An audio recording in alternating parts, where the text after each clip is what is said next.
praktika lõpetamine. Lähtuvalt praktika eesmärkide täitmisest antakse õppijale hinnang kogu praktika ulatuses. Hinnang on õppija pädevuse mõõdupuu. Hinnangu andmine võimaldab hinnata õppija arengut ja tulemuslikkust, selgitada õppija praktikaga seotud raskusi, motiveerida õppijat õppima.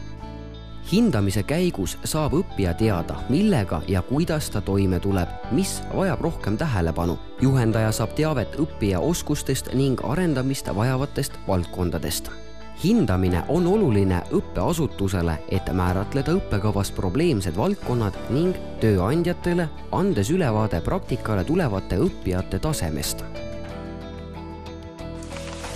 Praktika sooritamisel võivad esineda järgmised kitsaskohad. Ajalised piirangud, eesmärkide täitmine ja õpiväljundite saavutamine võtab rohkem aega. Ajakulu suurendamine võib olla tingitud nii õppijast, juhendajast kui ka praktikabaasist.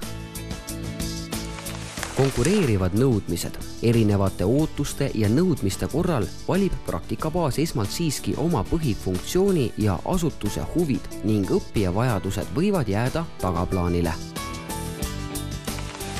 Suur õppijate arv koormab praktikabaase, langetab motivatsiooni, väsitab juhendajaid, sunnib valima mitte kõige sobivamaid asutusi praktika sooritamiseks ning see kõik omakorda mõjutab praktika kvaliteeti. Ebapiisavad ressursid, napib sobivaid praktikabaase, häid koolitatud juhendajaid, rahalisi ressursse praktikandi kaasamiseks.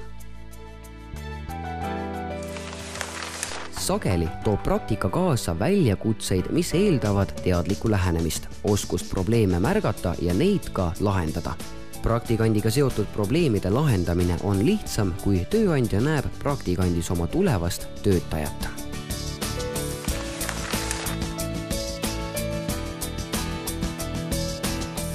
Mõjusaimaks õppimise soodustajaks on hindamine ja tagasiside pärast praktikat.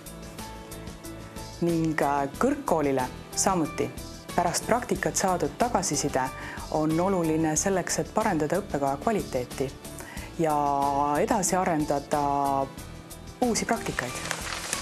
Ettevõttepoolsed juhendajad oleksid kindlasti hea meelega valmis andma praktikandi kohta oma tagasisidet pärast praktikat ja mitte ainult kirjalikult, miks mitte ka silmast silma kohtudes koolipoolse juhendajaga. See annaks nii ettevõttele kui koolile võimaluse teha järgmine kord asju paremini.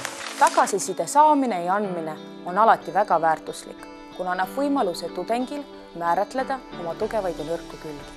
Kui praktikat tagasisidet ei saa, on oht, et omandab oskuse valesti. Tudengipoolne nägemus tagasisides võib anda ettevõttele uusi mõtteid ja ideid edasiseks arenguks.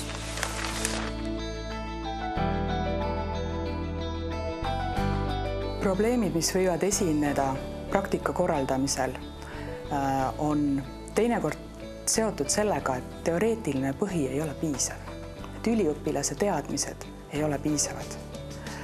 Samuti oleme kokku puutunud ka sellega, et praktikakohti ei ole piisavalt. Kuidas sellest kõigest üle saada, on iseenesest väga lihtne. Me peame tegema koostööd. Kõik omavahel peavad tegema koostööd. Koolipoolse juhendaja ja praktikakoha poolse juhendaja koostöö võiks samuti alata juba enne seda, kui praktikant ettevõttesse tuleb.